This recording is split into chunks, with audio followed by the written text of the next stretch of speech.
Olá, muito boa tarde. Bem-vindo uma vez mais às conversas na Eclésia. A cada dia trazemos sempre uma novidade. Hoje trazemos a ordem do dia, o acolhimento aos refugiados. Para isso, temos na nossa companhia Helena Pina Vaz. Saúde, boa tarde, Helena. Obrigada pela disponibilidade de falar connosco. A Helena é diretora do Colégio Luso-Internacional de Braga e está aqui para nos dar a conhecer o que é esta realidade do acolhimento de refugiados. Começando do início, como é que chegou essa ideia até à Helena? Olá, boa tarde. Como a ideia chegou até mim, não sei, porque a ideia aterrou em mim em setembro de 2015, na sequência daquele verão terrível, sobretudo para refugiados sírios. E então, logo que começaram as aulas, no início de setembro, no primeiro dia, eu costumo lançar alguns desafios aos alunos, e nesse dia o que lhes lancei foi: nós temos de acolher uma família, ponto. Se cada organização acolher uma família em todo o mundo, conseguiríamos ir escoando estas dificuldades, não é? E não era assim tão pesado para ninguém, não é? Qual é E que uma foi assim a escola, reação dos alunos? foi fantástica. A reação foi fantástica, todos, sim, e vamos arranjar casa, e vamos arranjar roupas, e vamos fazer tudo isso. E não havia regras para o acolhimento ainda, não é? As pessoas estavam, como estão agora com o Afeganistão, toda a gente, sim, e querem menores e meninos e não sei o quê, e as regras não estão definidas ainda para o acolhimento de afegãos. Na altura era exatamente a mesma coisa, agora só há a experiência já de mais refugiados acolhidos no país.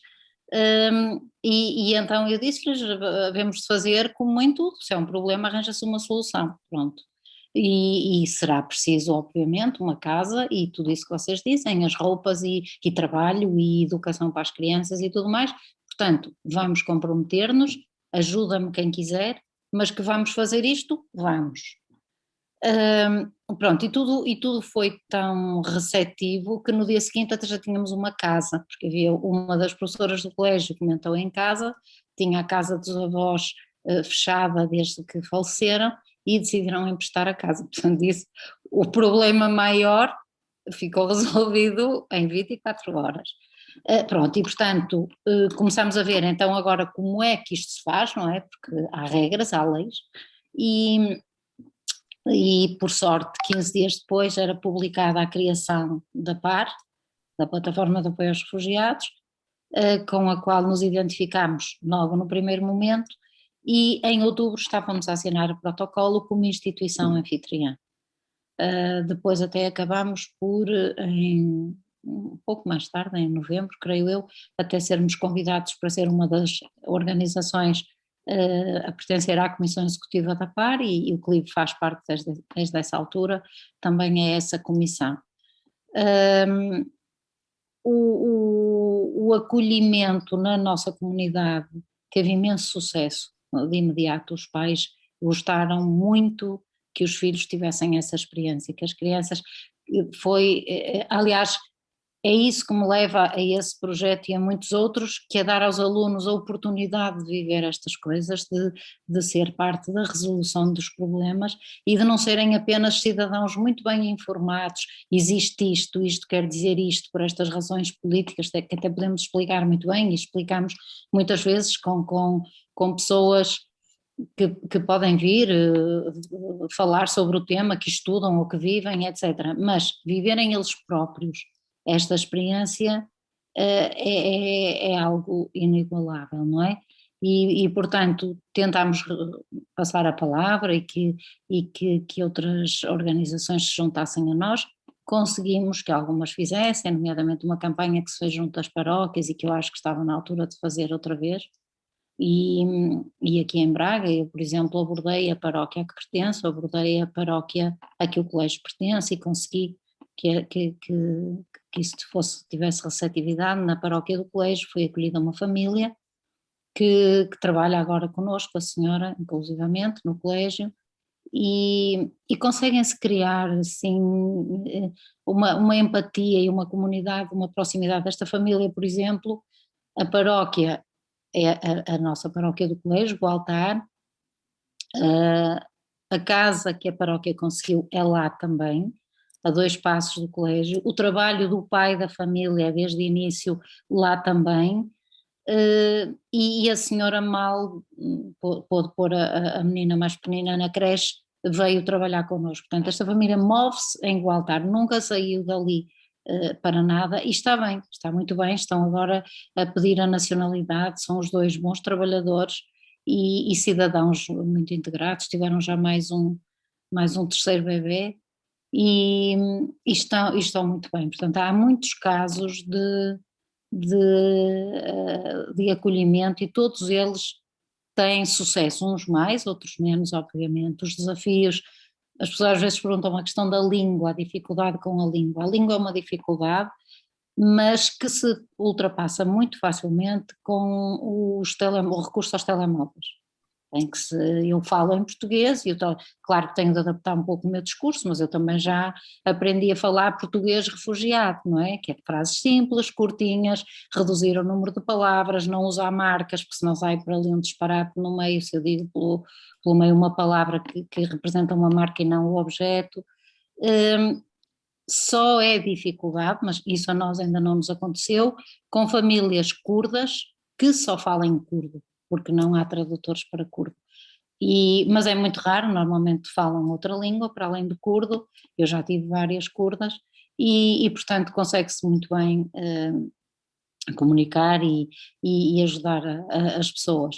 Acabam Helena, por ser dizia-me aí que falou de uma primeira família, mas já disse que teve várias experiências. Estamos a falar de quantas famílias que têm sido acompanhado por vós? Formalizado com a par são 10. São 10 famílias, todas elas estão já autónomas, exceto uma que chegou em novembro de 2020 e, portanto, tem 18 meses de acolhimento. Isso é As um outras grande desafio. não é um grande desafio, porque as necessidades são tão grandes que acolher 10 famílias não é nada, não é?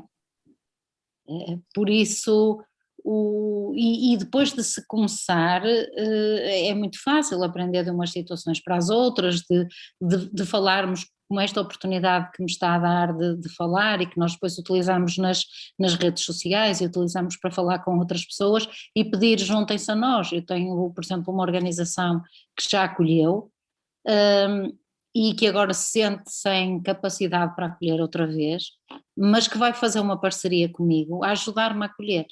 Portanto, eu trato de toda a logística e de toda a responsabilidade e essa organização vai-me ajudar nas coisas muito importantes que são o dia-a-dia da família e isto vai ser um modelo que vai correr bem de certeza, até porque é uma organização muito credível e que não vai deixar-me ficar mal de certeza absoluta, e que pode servir de exemplo a outros que não, mas eu não estou a conseguir arranjar a casa, ou pronto, muito bem, nós tratamos disso e porque como eu estava a dizer, uma escola é uma comunidade ideal, não só pelo exemplo que isto representa para os alunos e pela experiência de vida única, mas também porque é uma comunidade muito grande e onde há muita gente de todas as idades e em que se pode recorrer à ajuda dos alunos, à ajuda dos funcionários, que a escola pode dispensar nas horas em que entender para algumas tarefas.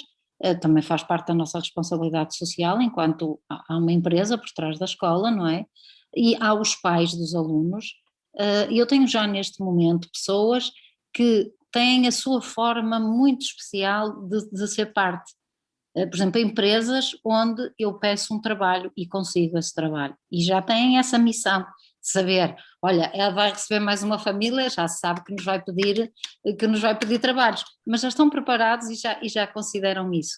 Tenho, por exemplo, uma ótica aqui em Braga que qualquer problema visual, seja para encaminhar para consultas, seja para tratar dos óculos propriamente ditos sendo necessários, esse problema está entregue, portanto é uma rede de ajudas que alivia a carga de todos, não é? E, Portanto, a Helena conseguiu sensibilizar aí os seus conhecimentos e aí, pelo menos aí essa rede à sua volta, mas isto acaba por ser uma causa na sua vida? Sim, claro, é. É uma Já, missão? Sim, é uma das minhas missões, das quais eu não queria abrir mão.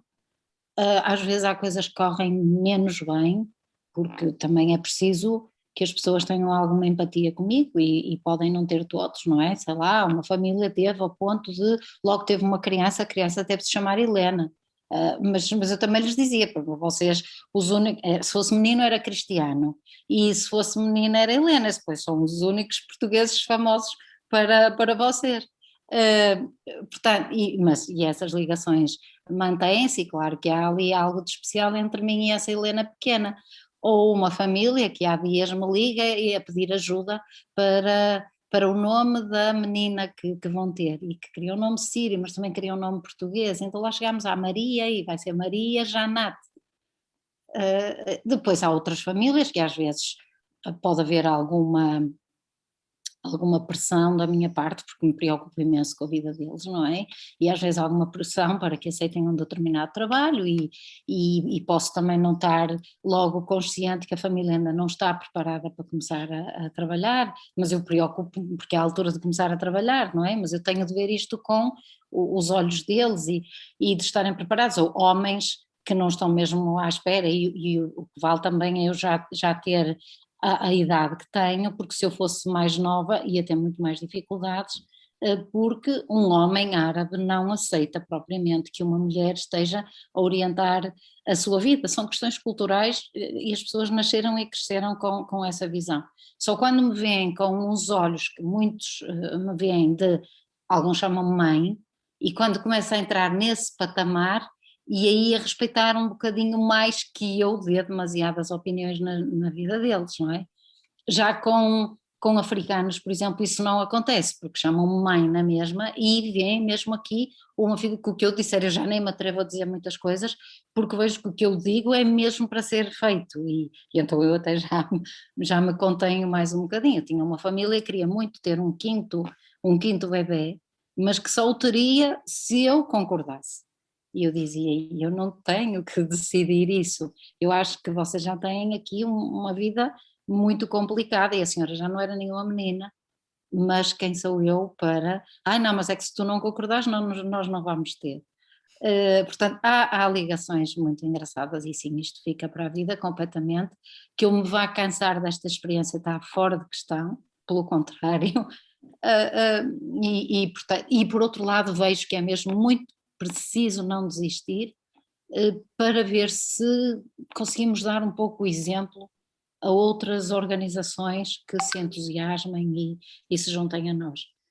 Temos a vida muito facilitada pela criação de uma associação, que é a Miru Aproxima, e a Miru veio completar imensamente bem a nossa ação. Ela foi criada por jovens que tiveram a experiência de voluntariado nos campos de refugiados e que ficaram também com toda essa missão, não é, para a vida, e que resolveram ir resolver um nicho de problema que existia, sobretudo os 18 meses de acolhimento passam muito rapidamente, não é? E se não são muito bem aproveitados, as pessoas, nós às vezes temos de ser assim um bocadinho mauzinhos, dizer, hoje anda comigo ao médico, e dizer, não, hoje não vou, nós já ensinámos a ir ao médico, e agora tens dito, porque senão as pessoas vão ficando naquela retração de, mas eu não sei, mas eu não conheço. Então, há tempos um marido me dizia, mas tens de ir com a minha mulher ao médico, porque ela ainda não sabe orientar-se aqui em Braga, não é? E eu como estou a trabalhar não posso ir com ela. Eu disse, mas olha, ela orientava-se tão bem sozinha como contigo, porque tu e ela chegaram a Braga no mesmo dia. Claro que ele não queria era que ela fosse sozinha. Um, e eu explico-lhes, mas as mulheres aqui têm de ser independentes. Custa habituar-te que as pessoas nasceram dentro destes parâmetros, destas ideias, não é?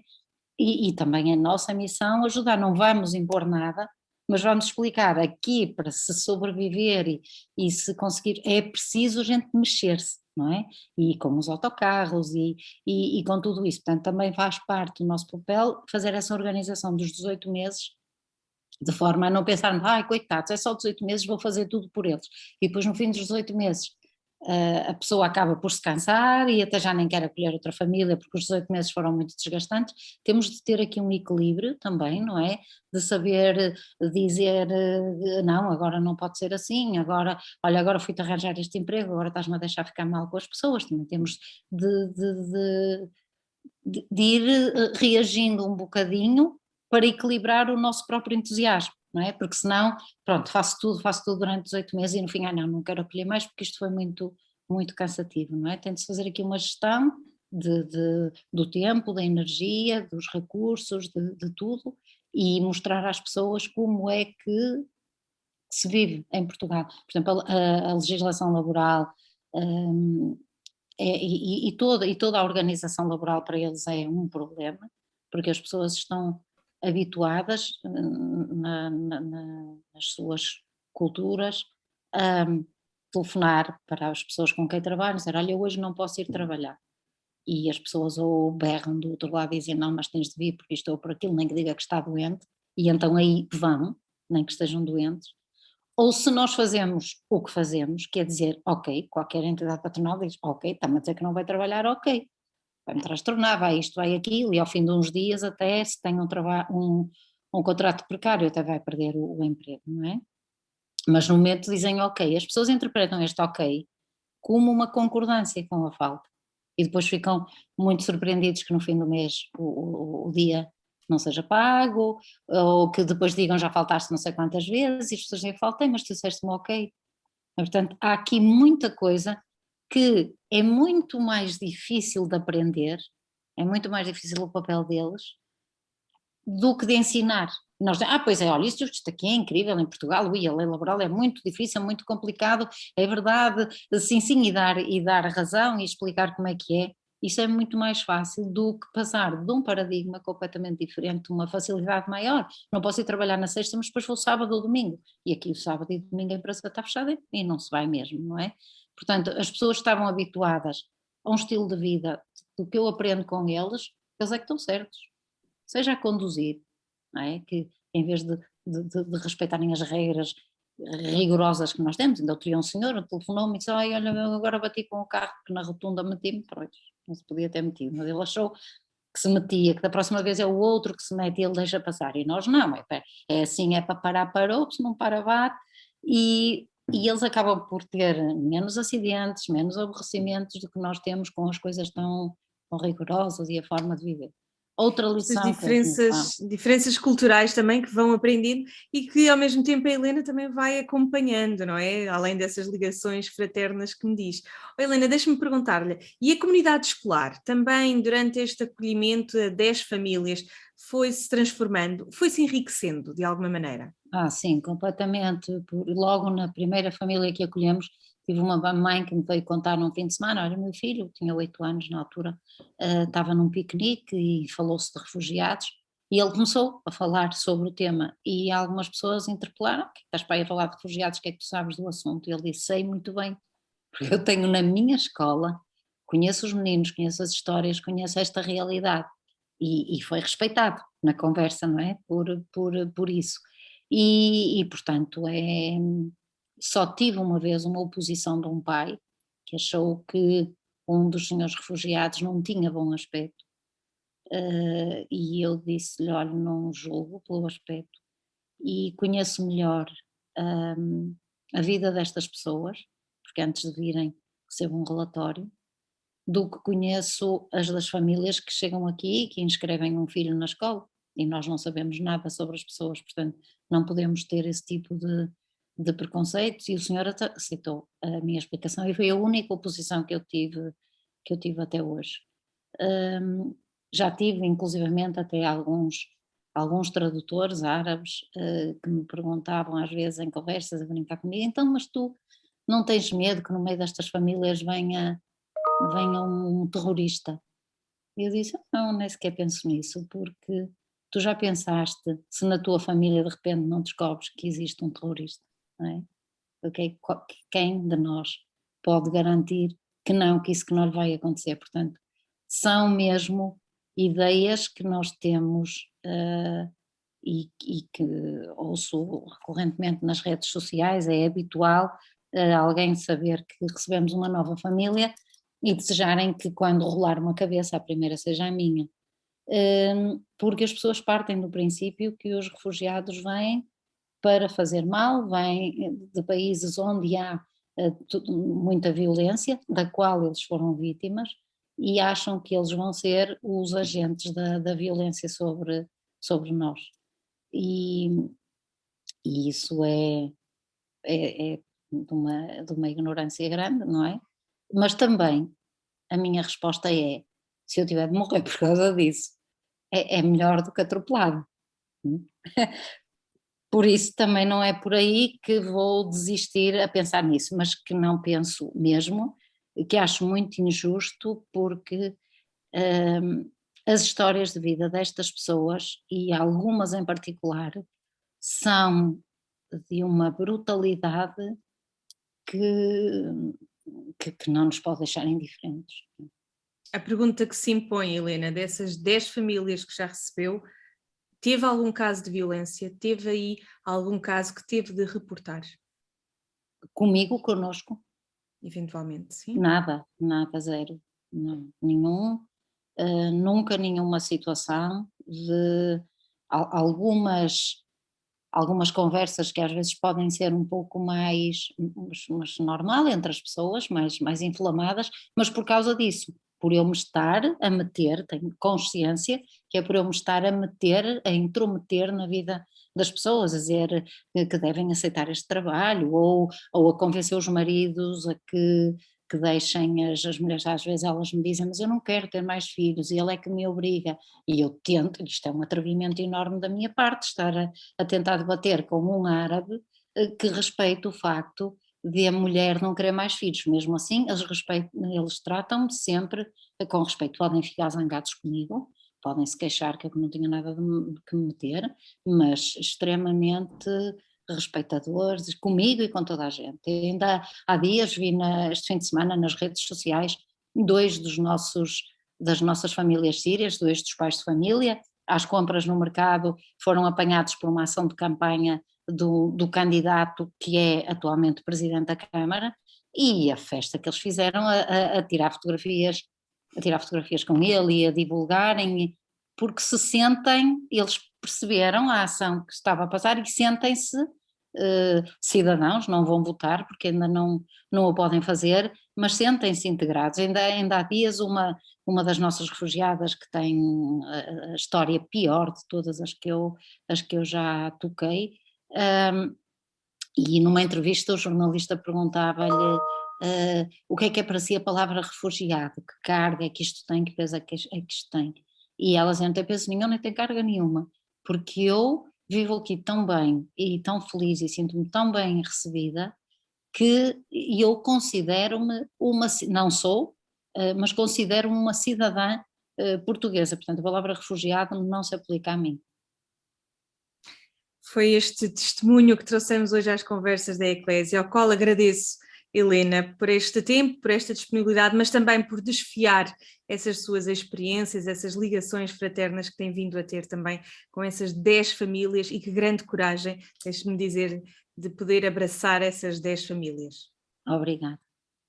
Assim que nos acompanha nas conversas na Eclésia, já sabe, voltamos todos os dias aqui no online às 17h.